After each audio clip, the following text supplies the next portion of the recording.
గౌరవ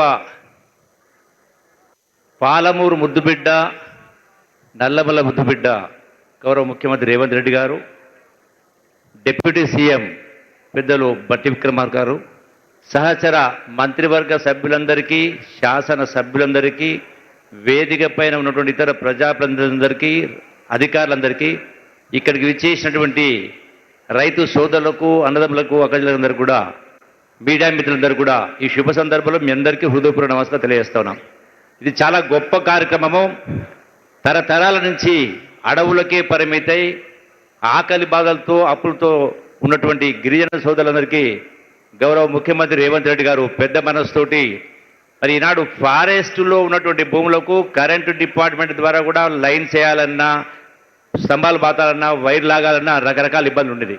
ఈ రోజున ఒకటి కాదు, రెండు కాదు, సుమారుగా 2 లక్షల మంది పైచిలకు గిరిజన సోదరులందరికీ 12,000 కోట్ల రూపాయలతోటి 6 లక్షల ఎకరాలకు ఈనాడు ఇందిరా గిరి జల వికాసం అనే కార్యక్రమాన్ని, సౌర జల వికాసం కార్యక్రమం చేపట్టడం జరిగింది. ఇది చాలా గొప్ప కార్యక్రమం.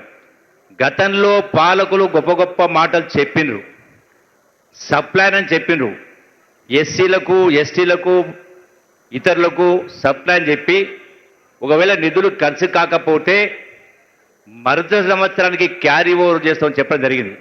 అయినా కూడా 8 లక్షల కోట్ల రూపాయలు అప్పు చేసినా కూడా మరి మన వరంగల్లో మాట్లాడినటువంటి కేసీఆర్ దుఃఖం వస్తుందని మాట్లాడిండు. మరి 8 లక్షల కోట్ల రూపాయలు అప్పు చేసి కూడా ఇలా నెలకు 600 కోట్ల రూపాయలు వడ్డీ కడతా ఉన్నా కూడా, ఇన్ని ఆర్థిక ఇబ్బందులు ఉన్నా కూడా ఈనాడు ఇందిరమ్మ ప్రభుత్వం, కాంగ్రెస్ ప్రభుత్వం, రేవంత్ రెడ్డి గారి నాయకత్వాన ఇంత పెద్ద ఎత్తున ఈ యొక్క గిరిజన సోదరులకు ఈ సౌర విద్యుత్ అందిస్తున్నందుకు పాలమూరు జిల్లా ప్రజల తరఫున వారికి ప్రత్యేక ధన్యవాదాలు తెలియజేస్తాము. అట్లాగే గౌరవ డిప్యూటీ సీఎం బట్టి విక్రమార్క కూడా కృతజ్ఞతలు తెలియజేస్తాను. ఈనాడు ఈ ప్రభుత్వం, కాంగ్రెస్ ప్రభుత్వం, అన్ని వర్గాల ప్రజల యొక్క సమస్యలను పరిష్కారం చేసే దిశగా తపనతోటి, పట్టుదలతోటి పనిచేసే కార్యక్రమం చేస్తా ఉన్నాం. అందులో భాగంగానే వచ్చినటువంటివే ఈనాడు కులగణన కావచ్చు, సన్నాలకు బోనస్ కావచ్చు, సన్నబియ్యం కావచ్చు, ఈనాడు గిరి వికాసం, ఇలాంటి కార్యక్రమాలు కేవలం ఈ 16 మాసాల్లోనే ఇన్ని కార్యక్రమాలు చేయడం జరిగింది. వచ్చేటువంటి భవిష్యత్తులో ఇంకా చేసే కార్యక్రమాలు చాలా ఉన్నాయి. అందుకని ఈ ప్రభుత్వం, కాంగ్రెస్ ప్రభుత్వం, ఇందిరా ప్రభుత్వం ఈనాడే కాదు, మొదటి నుంచి కూడా కాంగ్రెస్ ప్రభుత్వం అంటేనే ఎస్సీ, ఎస్టీ, బడుగు, బలహీన వర్గాల సంక్షేమం కోసం తపనతో పనిచేసే ప్రభుత్వం. కాబట్టి ఈ యొక్క కాంగ్రెస్ ప్రభుత్వాన్ని ఎప్పుడు సందర్భం ఏదొచ్చినా ఆశీర్వదించాలన్నటువంటి అవసరం ఉందని చెప్పని మరొకసారి మీ అందరికీ సవినయంగా విజ్ఞప్తి చేస్తూ సెలవు తీసుకుంటున్నా. జై కాంగ్రెస్. జిల్లా ఇన్ఛార్జి మంత్రివర్యుల సందేశం.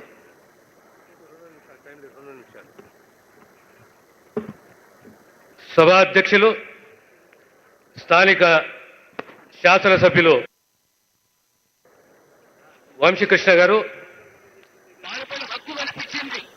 నల్లమల్ల పోరాటం, తెలంగాణ ప్రజల పోరాటం, గతంలో ఎప్పుడైనా భూ హక్కులపైనే పోరాటం. తెలంగాణను ఇచ్చింది కాంగ్రెస్ పార్టీ. కేవలం 9.5 సంవత్సరాలలో ధరణి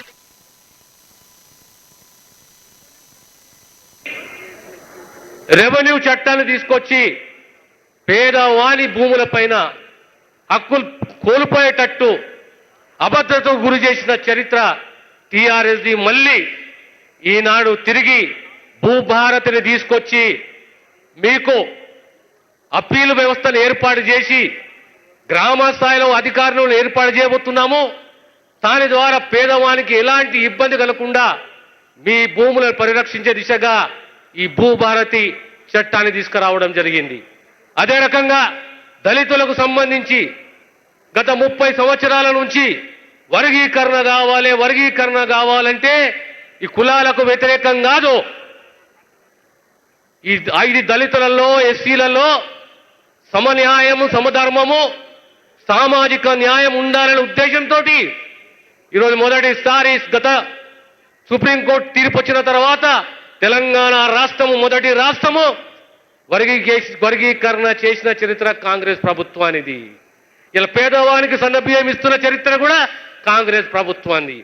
చెప్పుకుంటూ పోతే అనేక పథకాలు ఉన్నాయి. కనుక కాంగ్రెస్ ప్రభుత్వము, కాంగ్రెస్ పార్టీ అంటే పేదవాని బాసటగా ఉండే పార్టీ.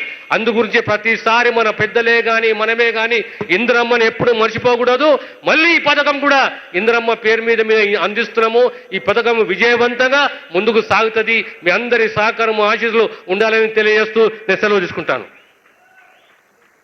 ధన వనరులను ఇంధన వనరులను పర్యవేక్షణ చేస్తున్న ఆనరబుల్ డిప్యూటీ సీఎం గారి సందేశం.